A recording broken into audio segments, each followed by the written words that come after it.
আসসালামু আলাইকুম, welcome to Setara mini kitchen. আজকে আমি আপনাদের সাথে আলু শাক পাতার দারুণ একটি ভর্তার রেসিপি শেয়ার করব। অল্প কিছু উপকরণ দিয়েই এই ভর্তাটি ঝটপট তৈরি করে নেওয়া যায়। আশা করছি আজকের এই সহজ রেসিপিটি আপনাদের সবার কাছে অনেক ভালো লাগবে। আপনারা চাইলে এভাবে করে এই মজাদার আলু শাক পাতার ভর্তাটি বানিয়ে নিতে পারেন। রেসিপিটি ভালো লেগে থাকলে আমার চ্যানেলটি সাবস্ক্রাইব করবেন আর বেল বাটনটি অন করে রাখবেন আমার পরবর্তী ভিডিওর নোটিফিকেশন সবার আগে পাওয়ার জন্য। রেসিপিটি করার জন্য এখানে আমি আলু শাক পাতা পরিমাণ মতো নিয়েছি। আপনারা চাইলে যতটুকু পরিমাণে করবেন ততটুকু পরিমাণেই এই শাক পাতা নিয়ে নেবেন। এগুলো আগে থেকে ভালো করে ধুয়ে পরিষ্কার করে নিয়েছি।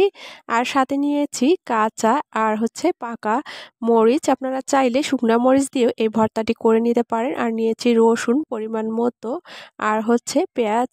এখন আমি একটা প্যানে এই পাতাগুলো নিয়ে নিয়েছি আর এর মধ্যে দিয়ে দিব রসুন, মরিচ আর পেঁয়াজ। এখন চুলার তাপটা হাই হিটে করে দিয়ে ঢাকনা ছাড়াই এই শাকগুলো কিছুক্ষণ জাল করে নিব। এভাবে করে ঢাকনা ছাড়া যদি এগুলো জাল করে নেওয়া হয় তাহলে এই শাকের কালারটা সবুজই থেকে যাবে। আর এভাবে করে 5 মিনিটের মতো হাই হিটে এগুলো জাল করে নেওয়ার পরে শাক কিন্তু অনেকটা কমে এসেছে। এখন একটা ঢাকনা দিয়ে ঢেকে এগুলো ভালো করে সিদ্ধ করে নিব।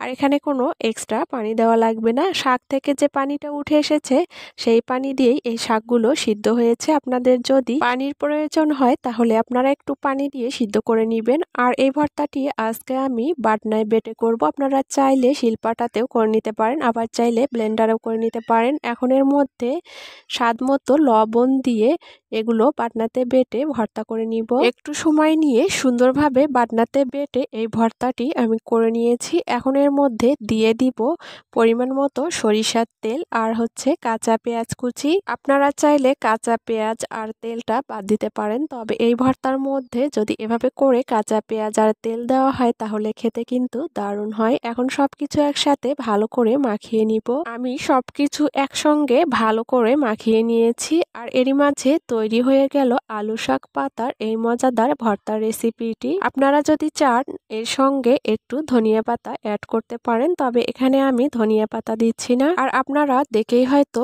বুঝতে পারছেন যে এই ভর্তাটি বানানোর পরে দেখতে কতটা লোভনীয় হয়েছে। আবার চাইলে আপনারা এর সঙ্গে 1 চামচ লেবুর রসও অ্যাড করতে পারেন। আপনারা চাইলে এভাবে করে আলু শাক পাতার এই ভর্তার রেসিপিটি ঝটপট বানিয়ে নিতে পারেন। আশা করছি আজকের এই সহজ রেসিপিটি আপনাদের সবার কাছে অনেক বেশি ভালো লেগেছে। আজ এখানেই বিদায় নিচ্ছি। এতক্ষণ আমার সঙ্গে থাকার জন্য সবাইকে অনেক ধন্যবাদ। সবাই অনেক বেশি ভালো থাকবেন, সুস্থ থাকবেন। আল্লাহ হাফেজ।